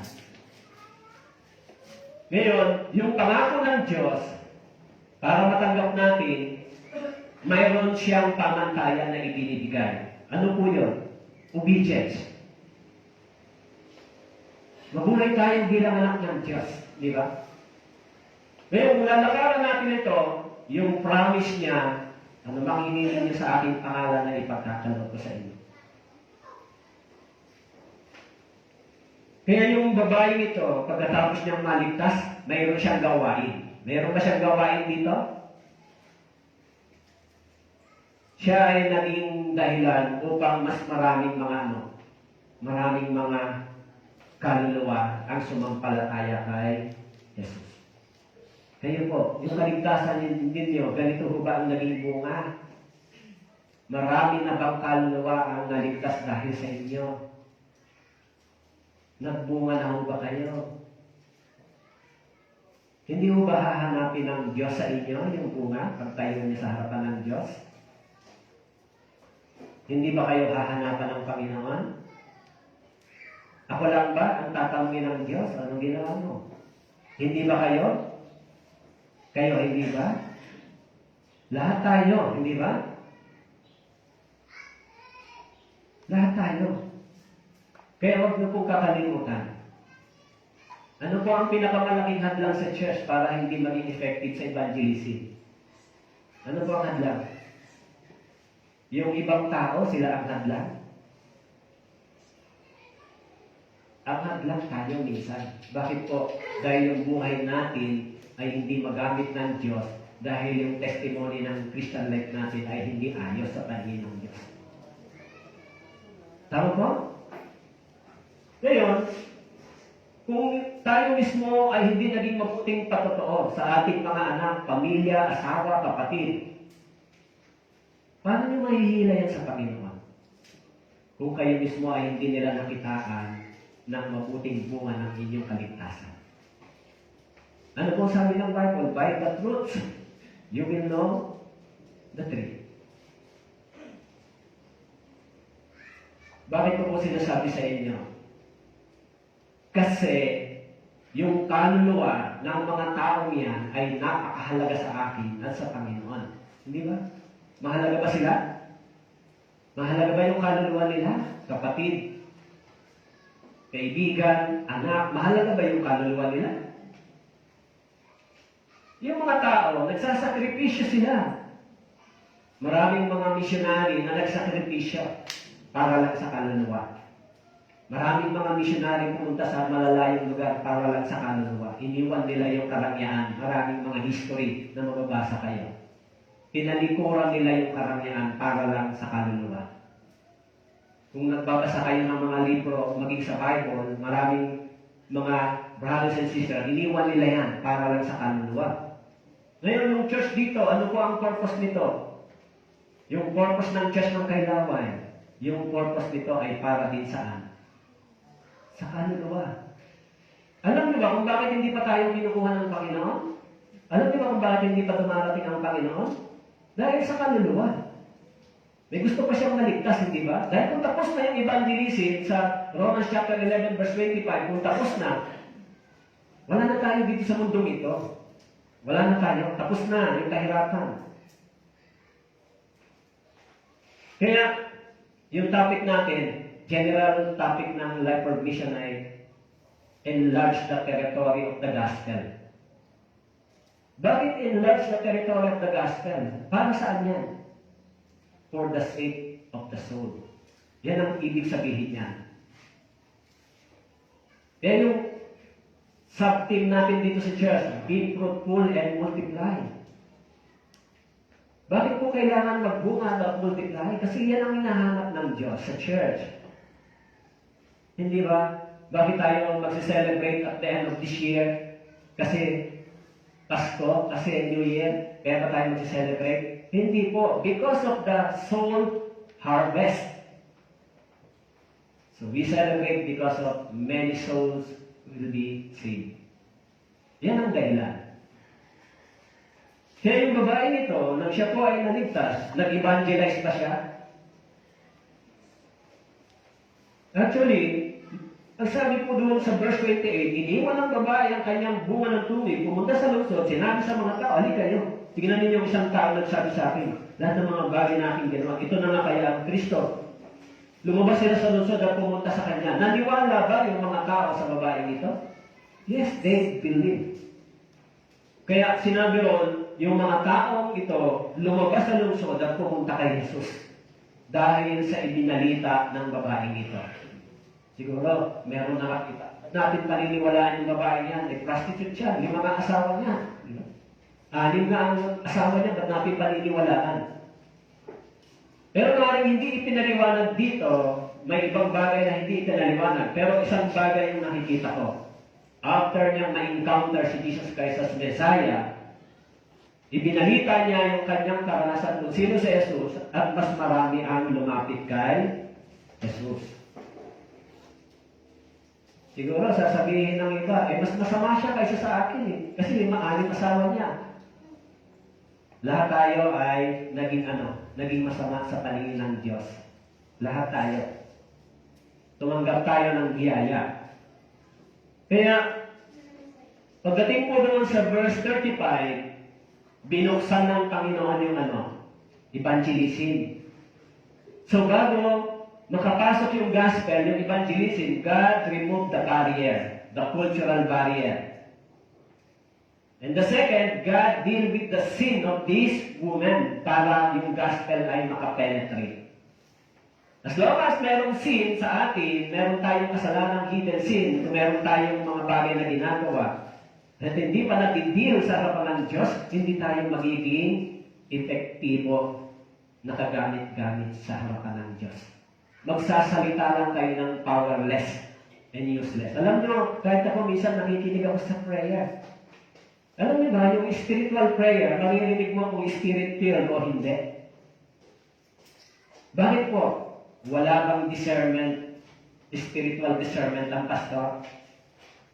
Kung walang spiritual discernment ang pastor, hindi niya malalaman kung anong kalagayan ng church, ng brother and sister. Kung hindi siya nag-o-observe, kung hindi niya tinitignan yung mga brothers and sister, anong kalagayan nila. Kung hindi niya inaalam, kinukompute, ano bang dapat dito? Alam niyo po, sa totoo lang, akala niyo lang siguro, minsan, walang ginagawa yung pastor. Alam mo, sinabi ng mga disciples, yung mga brothers and sisters sa Book of Acts, kayo ang mag-asikaso sa kanila para makapag-focus kami saan?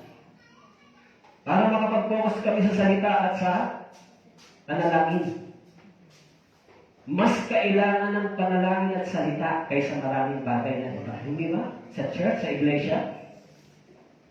Mas kailangan ba yung salita at panalangin dito? Kung puro lang tayo puro gawa, wala tayong prayer, wala tayong paghingi sa Panginoon, baka akala natin tama pa yung ginagawa natin. Lalo na po sa mga pastor, simula nung dumating po ako dito, ako po ay laging nagtatanong sa Panginoon, ano po ang task dito, Panginoon? Anong gagawin ko dito? Ano ang dapat kong gawin dito sa church kung ako ay pinadala mo rito? Kasi hindi naman kami nagkagustong pumunta rito. Sumunod lang kami, sumusunod kami kung ano ang sinasabi ng iglesia. Pumunta kayo doon kayo mangaral. So, we obey. Pagdating dito, ano ang task? Anong gagawin, Panginoon? Ang inihingi sa Diyos, buksan mo yung mata ko para makita ko kung ano ang dapat gawin. Bakit po? Pwede kang gumawa sa sarili mong talino, lakas, experience. Pwede kang gumawa kahit basta meron kang ganun. Pero yan ay dangerous. Dapat hingin natin sa Panginoon ano ang task dito. Yan ang dapat na ibigay ng Diyos sa akin para yun ang gagawin ko. Hindi ba? O ano ang dapat ituro sa inyo? Yung ituturo ba sa inyo ay para lang maganda sa tenga ninyo? Yung sasabihin ko ba sa inyo, yung mga magaganda lang sa tenga ninyo, para lang masisiyahan kayo, oh, ang ganda ng message, sarap sa tenga, ganun ganito. Yun lang ba ang sasabihin ng pastor sa inyo? Yung bibig ng tagapangaral ay hindi pwedeng turuan, hindi ba? Dapat tayo ay mayroong pusong tumatanggap at nagpapaturo. Tama po? Bakit po? Dahil may pastor kayo. Isa lang naman ang pastor dito di ba? May pastor kayo. Kapag wala kayong pastor, paano? Di mananalangin kayo, maraming church, walang pastor. Padala niyo po kami ng pastor. Pero dapat maintindihan natin ano ang task ng church. Ano ang purpose. Kasi kahit ako napunta rito, hindi ko sasayangin yung panahon dito. Gagawin ko yung lahat ng best para sa Panginoon. Pero pagdating sa pagtuturo ng Biblia, pagdating sa pagtuturo sa inyo, pagdating po sa mga bagay na pagtuturo, kailangan kung ano ang kailangan ninyo, yan ang ibigay sa inyo. Hindi ba?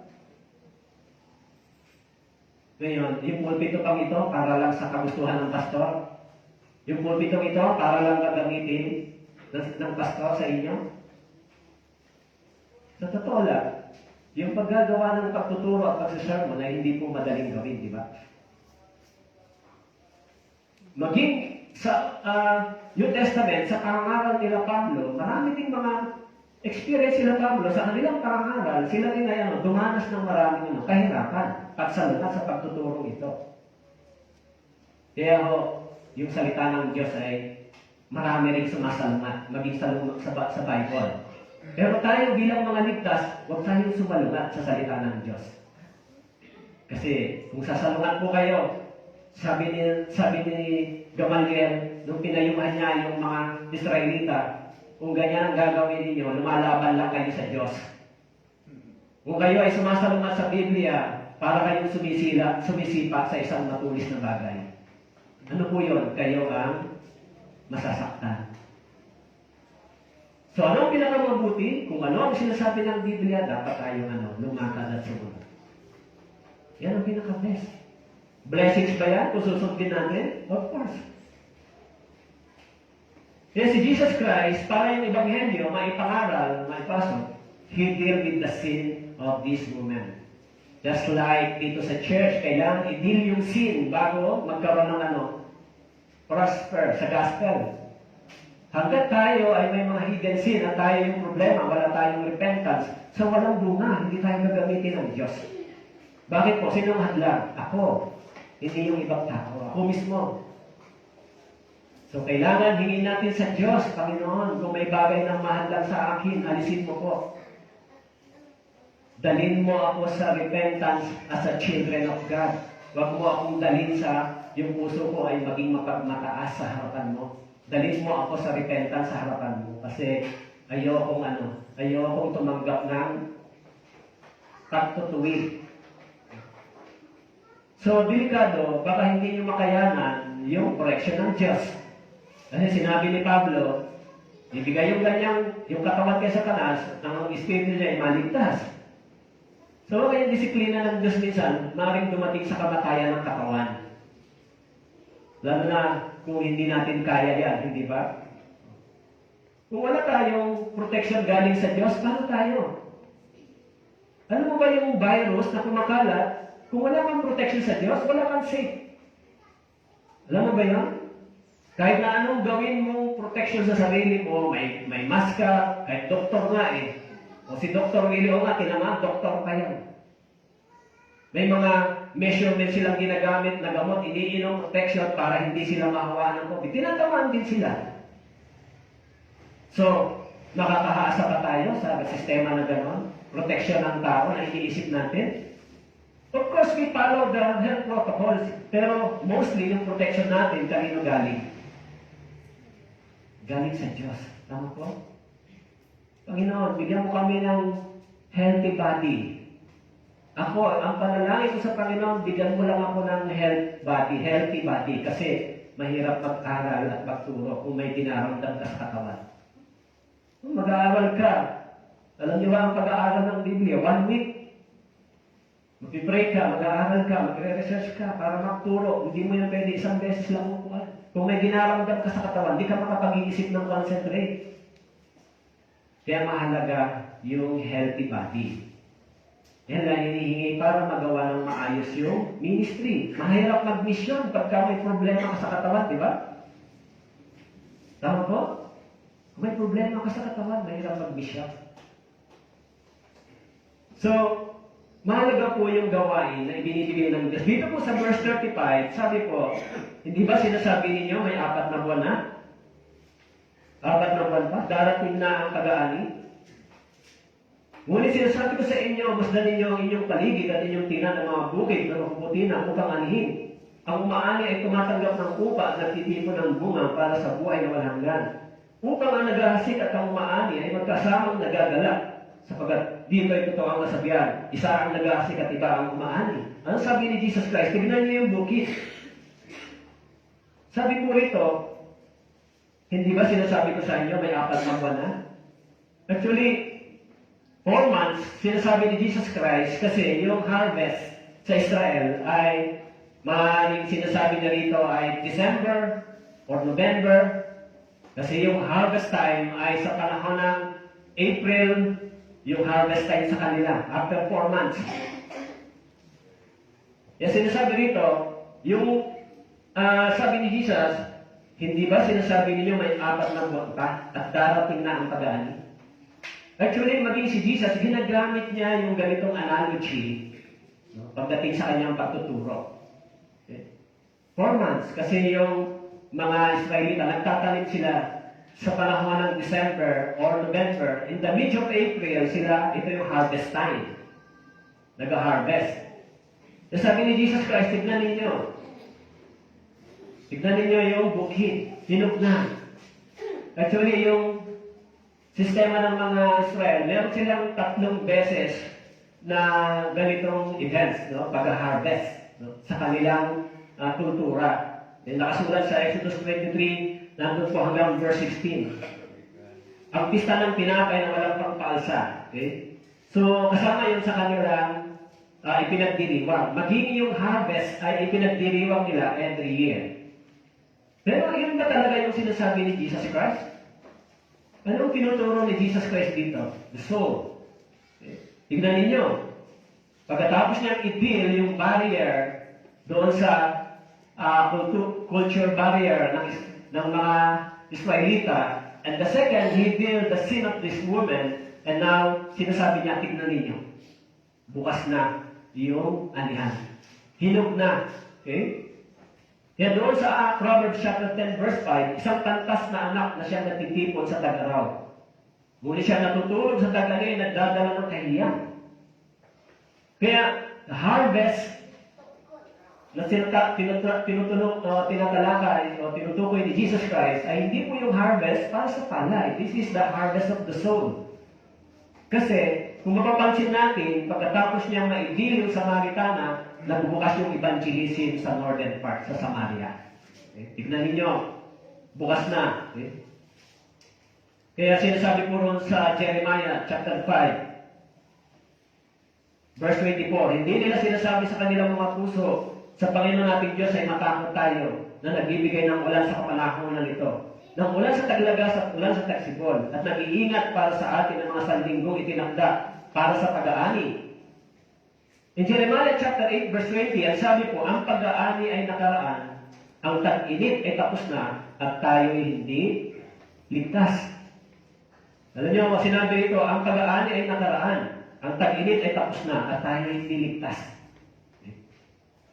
Ito yung gawain po ng mga born again. Okay? Kaya nang makita ng Panginoon yung Samaria, so, sinasabi ron, dahil sa babaeng ito, marami ang sumampalataya sa kanya dahil sa babae ito. Doon sa verse 42, sinabi niya sa babae, John chapter 4, verse 42, sinabi niya sa babae, ngayon sumasampalataya kami. Hindi dahil sa iyong sinabi, sapagkat kami mismo ay nakarinig at nalalaman namin, ito nga ang tagapagligtas ng sanlibutan. Yung sinabi po roon, ngayon sumasampalataya kami. Hindi dahil sa iyong sinabi, sapagkat kami mismo ay nakarinig at nalaman namin, ito nga ang tagapagligtas ng sanlibutan. Yung sinabi po roon, yung babaeng ito ay naging dahilan upang ano po, upang magkaroon ng evangelism sa mga Samaritana. Kaya doon po sa tinalakay natin, no, noong last Sunday, yung Great Commission, doon sa Matthew chapter 28, sinasabi ng Panginoon, ipangaral niyo ang salita ng Diyos. Turuan sila, sumunod sa akin. Bautismuhan sila sa pangalan ng Ama at ng Anak. This is a Great Commission.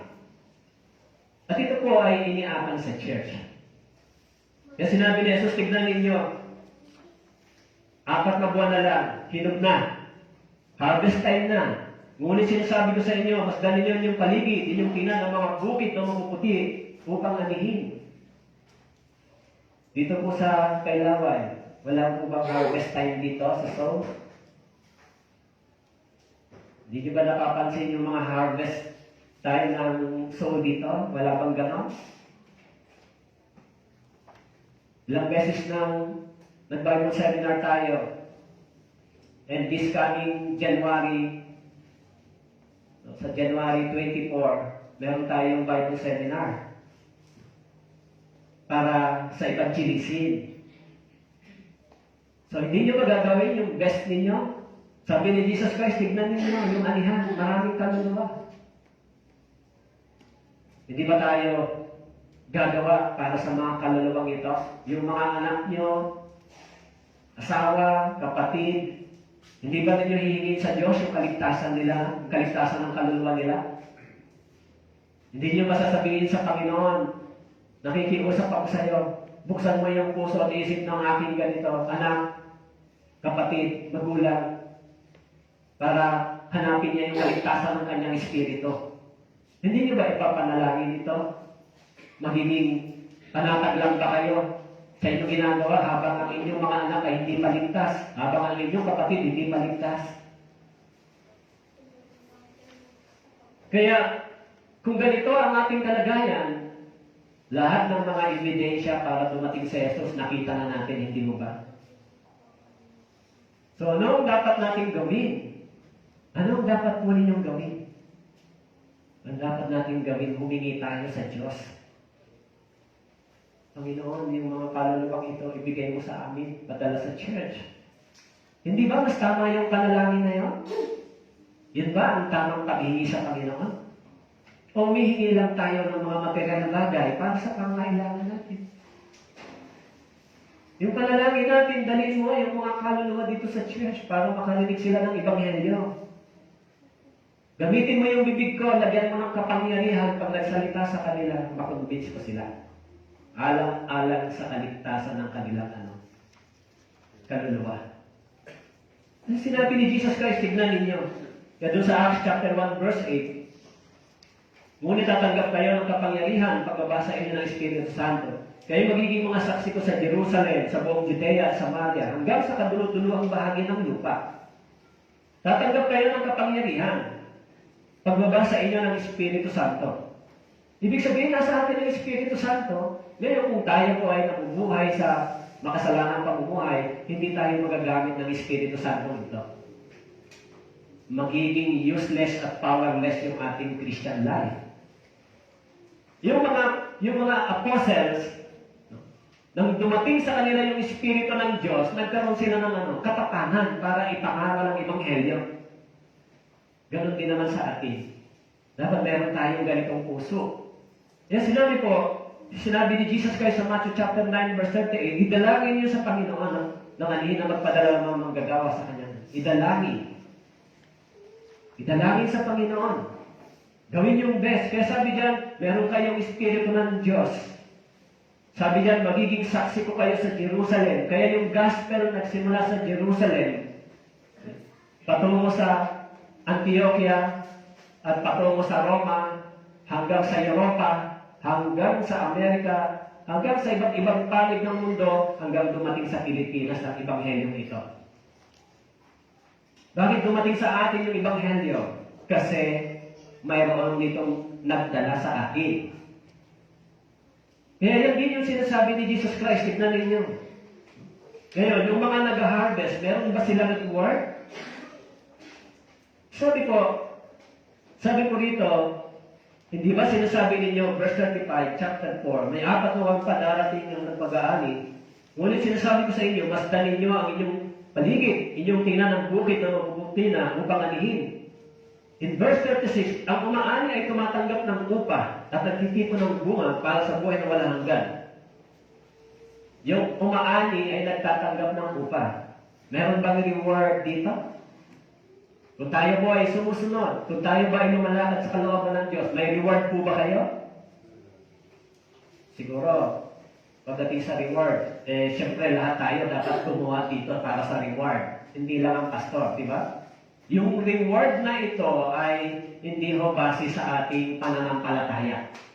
Yung reward na ito ay base sa ating gawa. Tama po?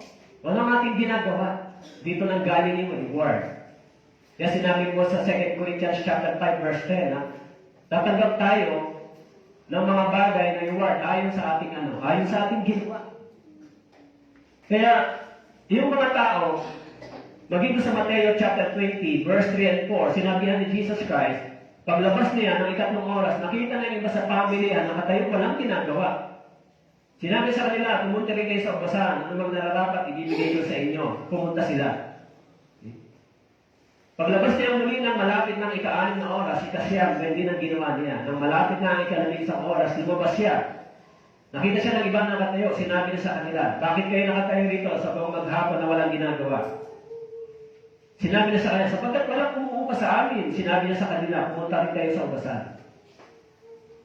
Matthew chapter 20, verse 8, nang nagdadapit hapon na, sinabi ng Panginoon ng ubasan sa kanyang katiwala, tawagin mo ang mga gagawa, bayaran mo sila ng mga upa, mula sa mga nahuli hanggang sa mga nauna.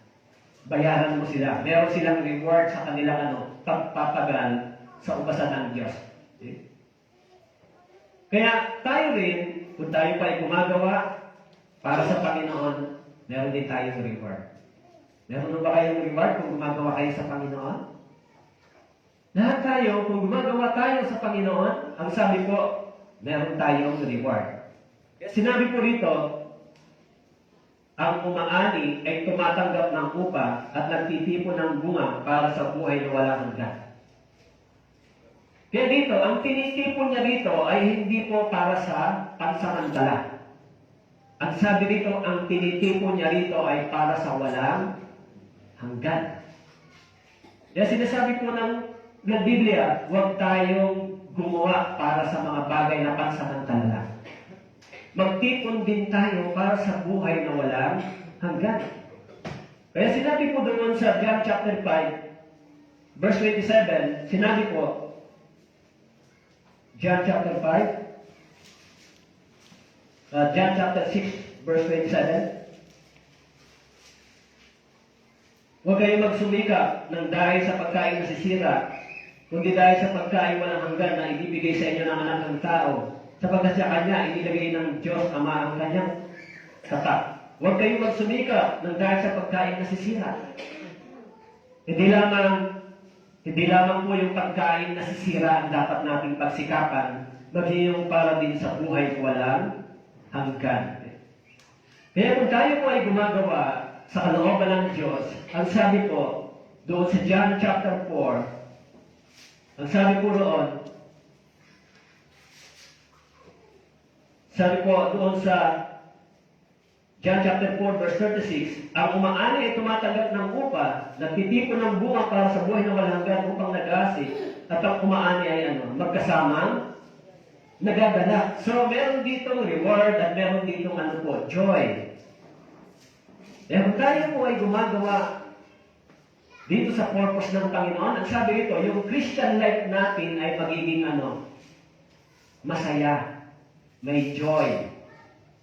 Kaya kung ang Christian life natin ay nagsasuffer, puro na lang kahirapan ang lumalabas sa ating bibig dahil sa wala tayong ginagawa para sa Panginoon. Dapat po magtanong tayo, ako ba ay maling direction ko? Bakit ganito? Parang habang tumatagal, parang wala akong kapahingahan. Parang ang buhay Kristiyano ko ay punong-puno ng maraming kahirapan at pagsubok. At kung minsan problema ko yung mga bagay na ganito, may problema ba ako sa harapan ng Diyos? Bakit po dapat makatanggap tayo ng biyaya, pagkalinga, at pagtugon galing sa Diyos? Kasi sinasabi ron tayo ay naging anak ng Diyos, hindi ho ba? May mga anak po kayo dito. May anak po kayo. Yung may mga anak dito, naiintindihan nila yung sinasabi ko dito. Naiintindihan din nila yung Diyos. Bakit po? Dahil yung Diyos ay mayroong pangako at obligasyon sa atin na tayo ay i-provide ng ating pangangailangan. Meron bang promise ang Diyos sa atin na yung pangangailangan natin ay kanyang ipagkakaloob? Meron po. Kaya yung mga magulang, meron silang commitment na mag-provide para sa kanilang mga anak. Ganon din naman ang Diyos nang tayo naligtas. Ang Diyos ay mayroong commitment sa atin na mag-provide kung ano ang ating pangangailangan. Pero kung kayo po ay walang contentment, kung wala po kayong kontento sa mga bagay dito sa lupa, yung ibinibigay ng Diyos sa inyo, hindi po kayo magkakaroon ng contentment. Kung ano yung binigay ng Diyos sa atin para sa araw na ito ay sapat yan. Tama po? Araw-araw. Pero kung lumagpas pa tayo dyan, ay magdadala na sa atin ito ng maraming kabalisaan. Kaya po, sinabi dyan, yung mga taong gumagawa sa Panginoon, mayroong kagalakan. Sabi ko sa verse 36, ang sabi dyan, ang umaani ay magkasamang nagagalak. So ito ay yung mga taong gumagawa para sa Panginoon. Kaya sabi po sa Awit 126 verse 5, yaon namang nagsisipag-asik ng luwaan ay mag-ani na may sigaw ng kagalakan. Siyang lumalabas na umiiyak na may dalang itatanim ng mga binhi ay uuwi na may sigaw ng kagalakan na dala ang kanyang mga bigkis ng inani. Yaong namang nagsisipag-asik ng luwaan ay mag-ani na may sigaw ng kagalakan. Actually, bakit po ito may luwaan? Tayo ay nagtatanim ng may pagsasakripisyo. Yung mga Kristiyano, nagsasakripisyo sila, dumadaan sila sa kahirapan pagdurusa, alang-alang sa mga kaluluwang ito. Si Jesus Christ, dumaan din sa pagdurusa at pagsasakripisyo, alang-alang sa kaligtasan ng ating kaluluwa. Kung ganoon, tayo din po, dumadaan tayo sa pagdurusa at pagsasakripisyo, alang-alang din sa kaligtasan ng iba. Yan po yung church. Kaya minsan, mas mabuting tayo na lang ang magtiis kaysa pinahamak tayo ng iba dahil sa kasalanan natin at mali-mali natin ginagawa. Mas mabuting magtiis tayo, maghintay ng tulong ng Diyos. So kung gano'n, ang sabi dyan, yung umaani at yung mga nagahasik ay magkasamang nagagalak. In Galatians chapter 6 verse 7, sabi ko, huwag kayong padaya, ang Diyos ay hindi maaaring lokohin, sapagkat ang anumang iasik ng tao ay siya rin niyang aanihin. Sapagkat ang nag-aasik para sa kanyang sariling laman ay mula sa laman, mag-aani ng kasiraan. Verse 8, subalit ang nag-aasik sa Espiritu at mula sa Espiritu ay mag-aani ng buhay na walang hanggan. In verse 9, huwag tayong manghinawa sa paggawa ng mabuti. Sapagkat sa tatlong panahon mag-aani tayo kung hindi tayo manlulupaypay. Kaya habang may pagkakataon, gumawa tayo ng mabuti para sa lahat, lalo-lalo na sa mga kabilang sa sambahayan ng pananampalataya. Kaya sabi po rito, Galatians 6:7, huwag kayong padaya. Ang Diyos ay hindi maaaring lokohin. Sapagkat ang anumang iniasik ng tao ay siya rin naman niyang aanihin. Madadaya ba natin ang Diyos? Kung hindi po kayo tatalima sa mga mensahe niyan, hindi kayo gagawa. Madadaya niyo ba ang Diyos? Ang sabi diyan, anumang iasik ng tao ay siya rin niyang aanihin. Kung pagkatapos niyong maligtas, tutuloy kayo sa kasalanan, Mabuti kung ligtas po kayo, may pag-asa ang Espiritu ninyo. Pero pagkatapos natin sabihin ligtas tayo, tumutuloy tayo sa kasalanan, ayan po ay isang nakakatakot na bagay. Bakit po? Sinabi ng Biblia, kung itong mga taong ito na tayo ay halos hindi makapasok dahil sa kahirapan, paano pa kaya yung mga taong nabubuhay sa kasalanan? Pagkatapos ba nating maligtas, mabuhay tayo muli sa dati? Siyempre, hindi na po. Kaya sinasabi po dito, sinabi ni Jesus, tignan ninyo. Tignan ninyo yung bukid. Huwag kayong tumingin sa sarili, huwag kayong tumingin sa kulang, tignan ninyo yung bukid. Dahil hindi natin alam bukas o makalawa, nandiyan na ang Panginoon, di ba? Kaya sinasabi po dyan, ang umaani ay tumatanggap ng upa at nagtitipon ng bunga para sa buhay na walang hanggan. Nagtitipon ng bunga para saan? Sa buhay na walang hanggan. Hindi mo para sa buhay dito sa lupa. Sa buhay na walang hanggan. Kaya pagdating po sa verse 37, sapagkat dito ang kasabihan, isa ang nag-aasik at iba ang umaani. Kaya meron pong division of labor dito. Sabi niya, sapagkat dito totoo ang kasabihan, isa ang nag-aasik at iba ang umaani. Ibig sabihin, itong gawain na itinuturo ni Jesus ay hindi po gawain ng isang tao. Ito ay gawain ng buong iglesia. Kaya kung tayo po ay nakikinig sa mensahe ito, dapat maintindihan natin anong purpose ng kaligtasan ko. Bakit ako tumanggap ng biyaya ng Diyos? Bakit ako nandito? Kaya po, kung titignan natin yung babaeng ito, dahil sa kanya, marami po ang naligtas. Dahil sa kanya, maraming mga kaluluwaan nakalapit sa Diyos. Dahil sa kanyang repentance, sabi niya, totoo ang sinasabi mong ito. So, tulad po ng pinag-usapan natin, para mangyari yung evangelism dito sa Kailaway, kailangan tayo muna ay itil ng Diyos. So, may mga bagay na dapat na isuko, alisin sa atin ng Panginoon para hindi maging hadlang. Kasi bakit po? Alam mo yung church, buhay po yan. Ang tanging mananatiling buhay at protektado sa mundong ito ay ang church na itinayo ng Panginoon. At kayo po ay kabahagi dyan. Yan lang yung protektado ng Panginoon. Kaya huwag niyong kalimutan dito sa Kailaway. Hindi lang po ito itinayo. Kundi may purpose ito kung bakit dinala yung Ebanghelyo dito. 7 years ago nang ako ay pumunta rito, February 2014 nang dumating ako dito. Kung walang plano ang Diyos, hindi po ako mapupunta rito. Actually, that time, hindi ko na talikuran yung kausap ko dahil nagtagpuan namin sa Robinson, siguro 1 oras na ako naghihintay, wala pa. Dapat aalis na ako.